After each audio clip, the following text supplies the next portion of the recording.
Hello and welcome to the Your Financial Pharmacist Real Estate Investing Podcast, a show all about empowering pharmacists to achieve financial freedom through real estate investing. I'm Nate Hedrick, and each week, my co-host David Bright and I explore stories from pharmacists all over the country who are achieving their real estate goals while maintaining a meaningful career in pharmacy.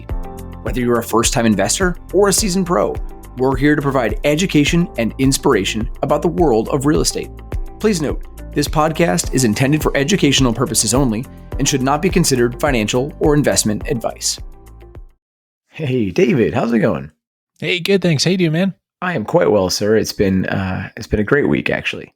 Yeah, you were just telling me before we hit record that this concierge market is flying. You've got a lot of clients right now that are in some pretty competitive spots, right? Yeah, we've had a lot of people connected with agents over the past couple of months, and things were just kind of stagnant for a while because the market's been so tough. And I just heard today, and actually over the last week, I've had three pharmacists that are under contract on houses now. So hopefully that, using my N of one person, but hopefully that means the market is opening up a little bit. And it's still super hot. One of the ones I heard about today, the house was listed, I think, at like $299 or $300, and they ended up getting it at 15% over list price. So it's just, there were 22 other offers on that one too. So it's still crazy, but hopefully it's starting to open up, or at least everyone's starting to figure it out in some way. Yeah, and I know that you and I have also been looking at rentals lately, and I think that we're seeing similar stuff, right? Like also competitive out there in the rental space. Yeah, more competition. And I'm not sure if it's just that there are more owner occupants that we're competing with, or my property manager was telling me the other day that there are just not a lot of rentals for people to go to in our market. And so for that reason, maybe people are buying up extra houses so that they can provide that extra rental because the rent rates are going up as well. Is that what you're seeing? Or yeah, it seems to be going up quite a bit. Right. And I'm sure market dependent, because I'm hearing that there are some cities like New York City and things like that where it's also sure, and I'm sure neighborhood and market dependent, block to block, all kinds of things. But yeah, I think that there's a lot of fluctuation as we're coming on the other side of COVID here. Yeah, definitely. Well, that actually gives us a good crossover, because we're going to talk to Nate Mackey this week. And Nate is someone that I met, gosh, it was over a year ago now, and was a concierge client. So again, awesome transitions we're giving ourselves.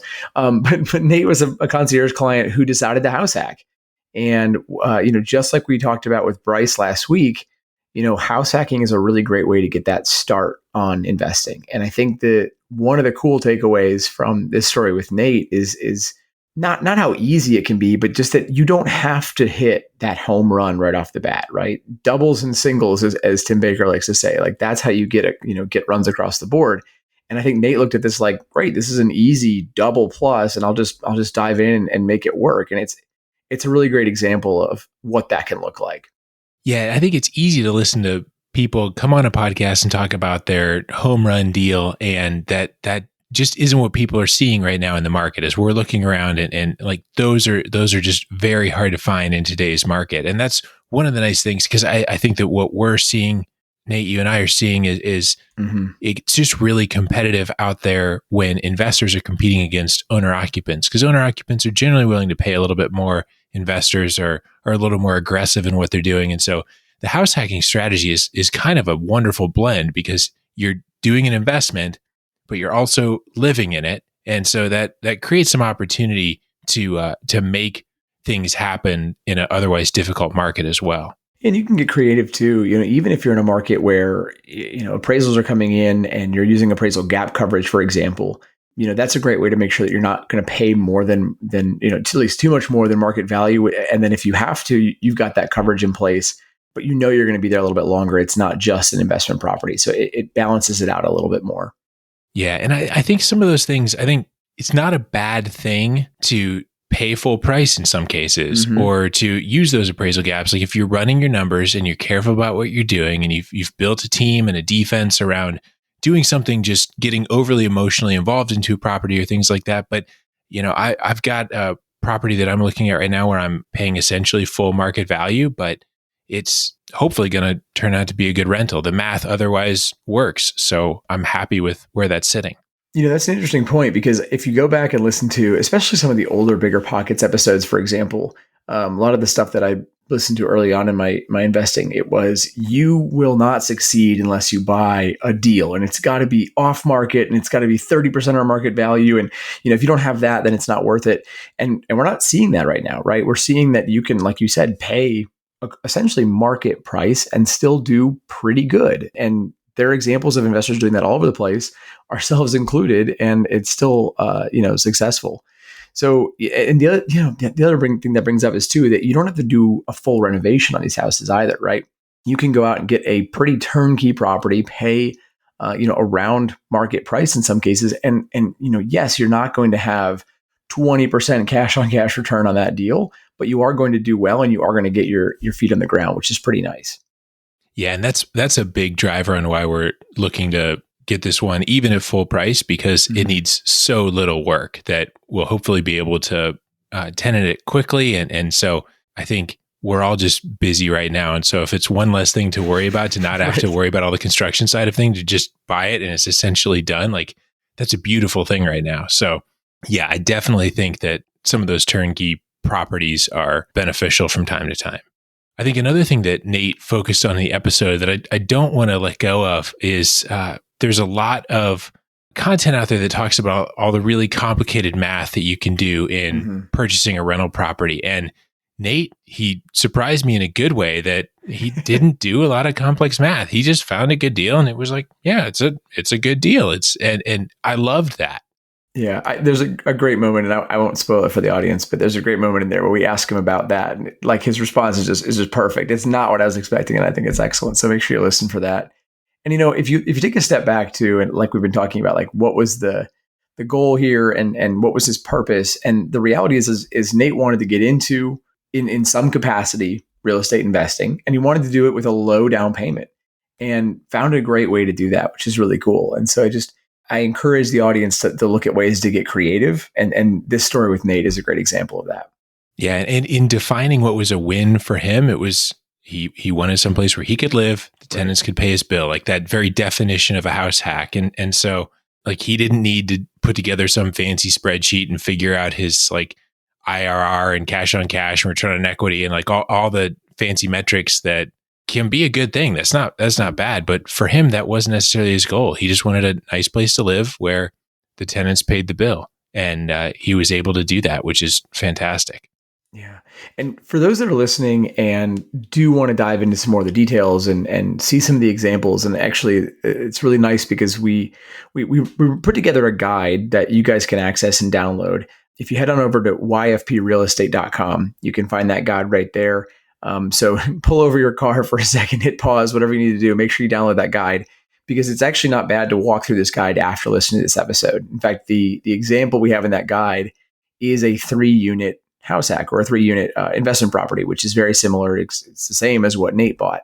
So really great way to work through the numbers and see that in a written format and be able to work through some of those details. If you're anything like David and I, you're detail-oriented pharmacists, and so you want to see those things laid out.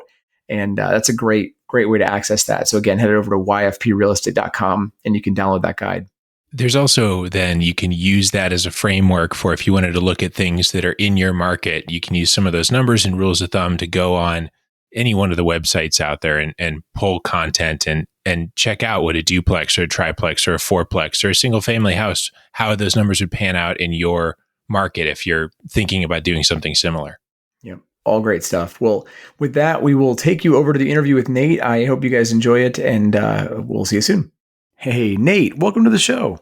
Hey, thanks. Great to be here. Yeah, this is excellent. We knew we wanted to have you on to talk all about house hacking today, Nate. You and I connected about a year ago now as a concierge client. And ever since then, I've been kind of following your story, learning more about your house hack that you're doing, and just thought you'd be the perfect person to bring on for that segment. So we really appreciate you spending your time with us.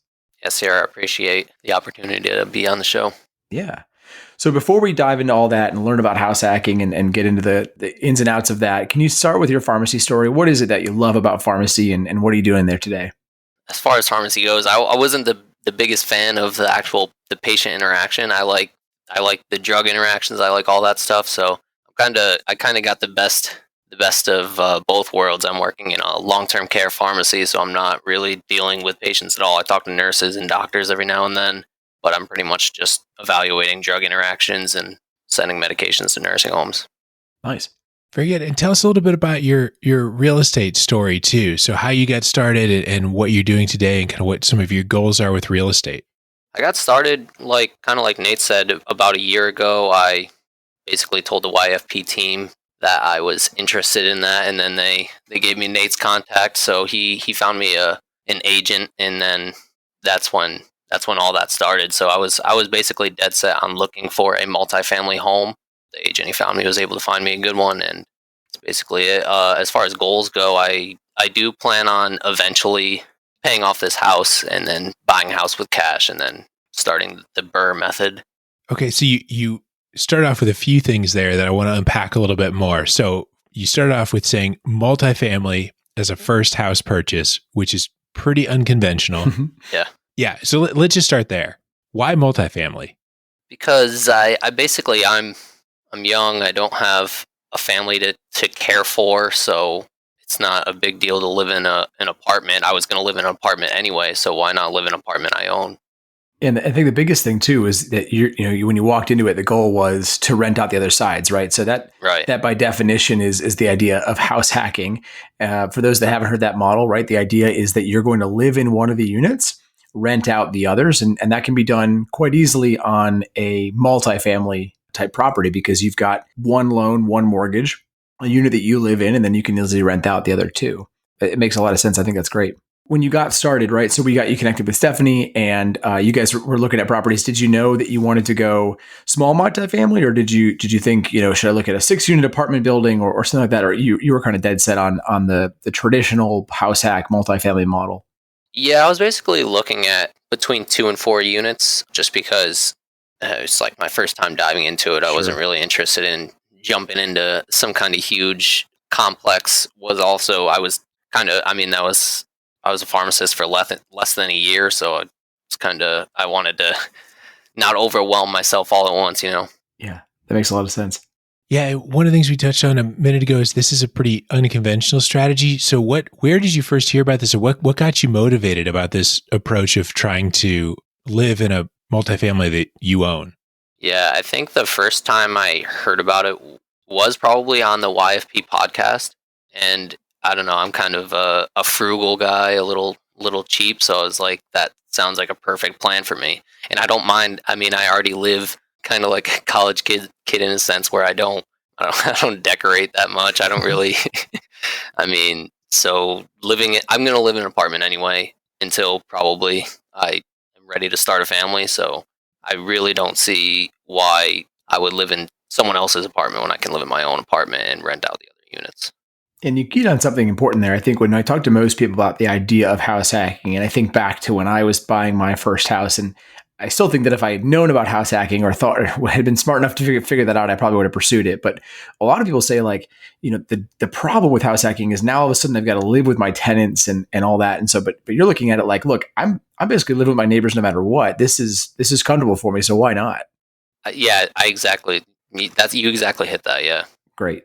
So when you were looking at these properties, you're going out with this agent, and for those that are just kind of keying into what we're talking about, so we actually offer the real estate concierge service where we can actually connect you with an investor-friendly agent, and that's exactly what Nate went through to make sure he got connected with an agent. If you'd like to check that out yourself, you can look at yfprealestate.com, and we've got a great link there to the concierge service. You can get connected with me, and we'll get you connected with a local agent who really knows their stuff. Nate, when you were actually walking with that agent looking for properties, how did you evaluate that purchase? What kind of math did you do? Were there specific criteria that you were looking for? What did that process look like? I was never actually walking with her because at the time I was looking, due to the COVID restrictions in New York, we couldn't actually be with the real estate agent looking at the house, so it was virtual. I had looked at a couple of houses pre-COVID, and I was kind of going for rehabs, and they were kind of too much rehab. It would have costed me a little too much money. I had a home inspector do a little quick home inspection on a house, and he basically told me, like, you're going to be spending way too much in this. So when I was looking with Stephanie, I was kind of trying to look for a rehab, but not too much rehab, really. And to be honest, as far as the numbers go, I didn't really punch the numbers that much because I knew that I'm going to be paying rent anyway. My rent is going to be like $800 a month. Mm-hmm. And so if I pay anything more than that, a little more than that, I'm not going to be paying double that. And if I'm renting out one unit, then I'm getting my money back right there. Yeah. But ideally, if I'm renting out 2 units, I'm going to be net positive. I think that's a great philosophy. And again, I think when you looked at it, right, and when we talked a little bit, that your market was so set up to basically support this model that you almost didn't have to run the numbers. I mean, if you don't mind, I'd love to talk a little bit about the house that you ended up purchasing, if you can. Yeah, I don't mind at all. I mean, this house was just too perfect. I offered $72,000 for it. I think it was listed for $92,000, mm-hmm. and then we ended up settling on $78,000. So my monthly payment, my escrow, everything combined, because I did an FHA loan, so it's all in an escrow, is like $836 a month. I was at the time I was paying $425 for rent because I had a roommate, but he was moving to Georgia, so I was going to be paying probably around that same much amount. If I stayed in that same house, I would have paid more for my rent than I would have paid for this mortgage. Wow. So that if I'm renting out one unit, that's already basically a net positive. And this is a 3 units, so rent out 2 units. Yeah. Right. So you end up getting a triplex. Yep. And so talk to us a little bit about the FHA loan too. So why did you decide to go that direction, and what advantages does that bring for you? So initially I was going to go with Iberia's doctor loan, but they didn't offer that doctor loan with the low down payment for multifamily houses. So I had to kind of switch up last minute because I wanted that low down payment. That was basically my goal. Sure. Because the interest rates were so good, and since someone else is going to be paying me rent, they're basically paying my mortgage. I'm not really not really worried about having a lot of money on the mortgage. The goal was to not put a lot of money down, basically, and that's the FHA loan at that point was the only way I could do it. Every other bank that I had talked to, their private loans for multifamilies were like 15-20% down. And with the FHA, you were allowed to do 3.5%? Yeah, 3.5%. Yep. That's great. Yeah. So then I got to ask, 3.5% down on a $78,000 building where each of the units rents for $850 a month. Like, these are like miraculous numbers. This is thing like totally trashed, like full of garbage, walls falling apart. Like tell me about the condition of it too. It's absolutely wild. The condition was actually pretty good. Like the first floor apartment, I didn't do much rehab at all. I put a wall up because there was an unnecessary door. I put one section of new countertop in, and I painted the place. And then that one was ready. The second floor apartment, it was okay. I could have rented it as is, but both my parents are retiring and they love doing rehab projects, so we just decided to gut it and rehab the whole thing. And then you're living in the third unit, then I take it?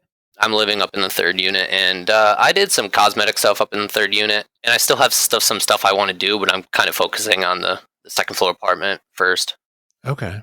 Yeah, because one of the things that this is all where I'm going with this is fresh out of pharmacy school, not a lot of people have a lot of cash laying around. And so buying a fixer-upper has this inherent, like, I don't know, everyone that's been locked up during COVID is watching these shows where people suddenly have hundreds of thousands of dollars to fix up houses with, right? And so I'm guessing you weren't sitting on a mountain of cash coming out of pharmacy school. So how did you save up for down payment, rehab, emergency fund, all those kind of things?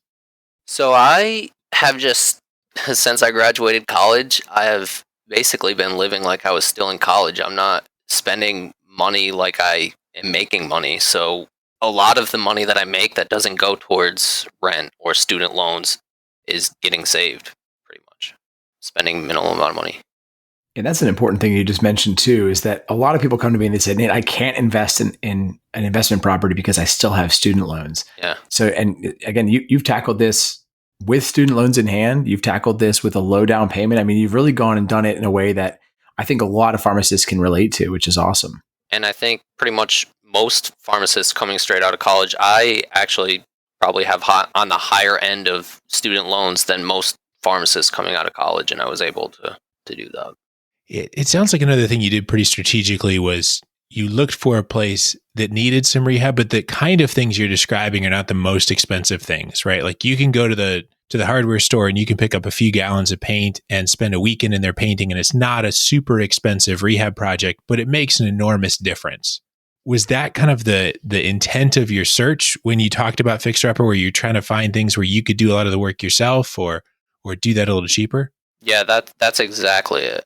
I think that that's another big thing to hone in on, is that saving up for a fixer upper can look very differently depending on what that rehab is. If you had to do a roof and a furnace and a foundation repair, that'd be a very, very different story. Yep. Yeah, so those are literally basically the three things I was looking for. I wanted a nice roof, I wanted a good foundation, and I wanted basically good bones, like see if it's standing okay. And this house, I mean, it's old. It's like 1870 something. I don't know. It's really old, to be honest with you. I don't remember. But so it's definitely settling, and that could make you worried. There are parts where it's settled. It could make you worried about structural damage. But I mean, the home inspector went in. He said it all looks good. It's old, settling. I feel like after 150 years, it's probably done all the settling it's going to do. Yeah, exactly. Exactly.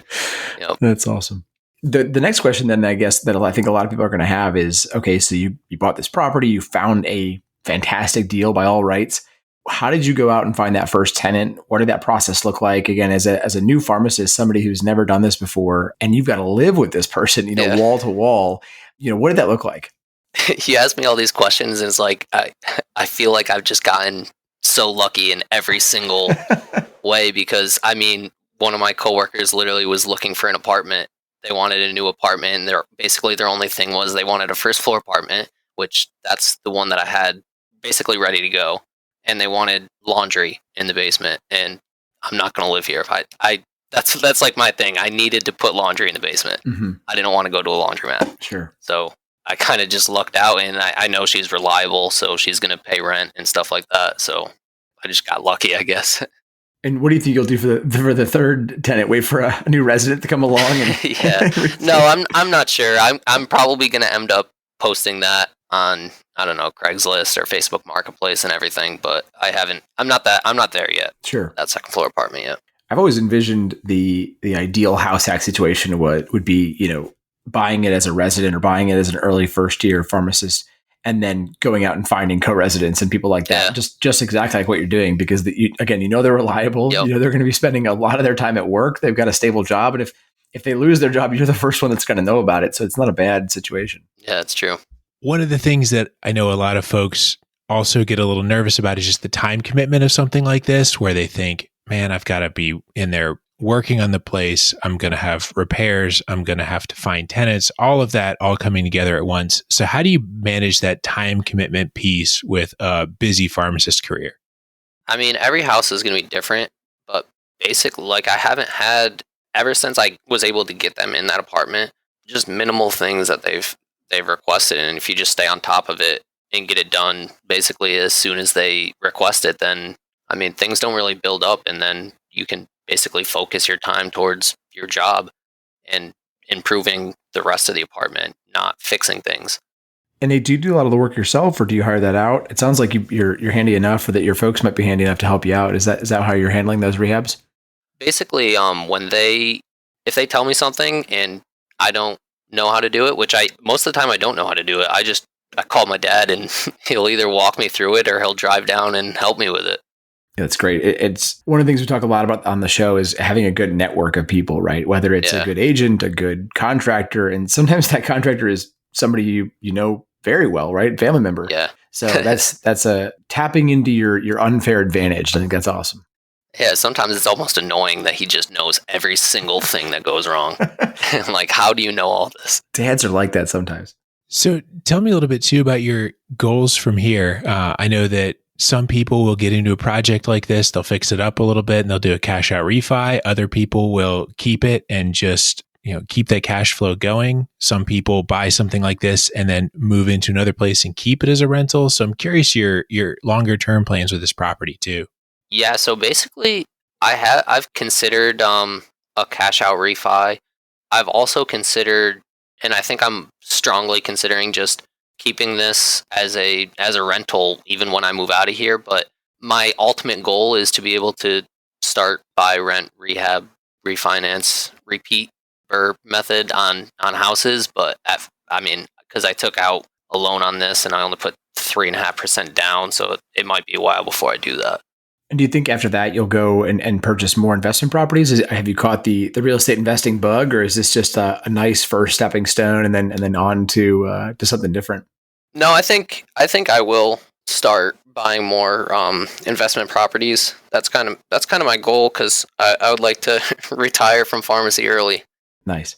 And so one thing I want to go back to really quickly, I think, is just the concierge service. Since you're a bit of a unique guest for us, somebody that we've known for a while and gone through the service itself. Can you tell us a little bit more about things that you'd recommend in terms of finding a good real estate investing agent, somebody who's investor friendly, and why that became important as you were evaluating the property? You guys made it easy because he found him for me, but or he found her for me. But it is super important. I had looked at a couple of houses with. I just contacted Zillow and they just set me up with whatever agent they set you up with. And I mean, nothing against her, but she just didn't know anything when it comes to investment properties. So any question I asked her, she basically didn't know the answer to that. And that's kind of a huge problem when you're buying your investment property. Yeah, I often find that you need somebody who either holds investment property themselves or that works with investors regularly to a point where they know those questions and then they're actually keying into things that you don't even recognize yet is a problem, and they're grabbing it and bring it to your attention, which is really important. She would tell me something that I hadn't even asked yet, but it was valuable information to know.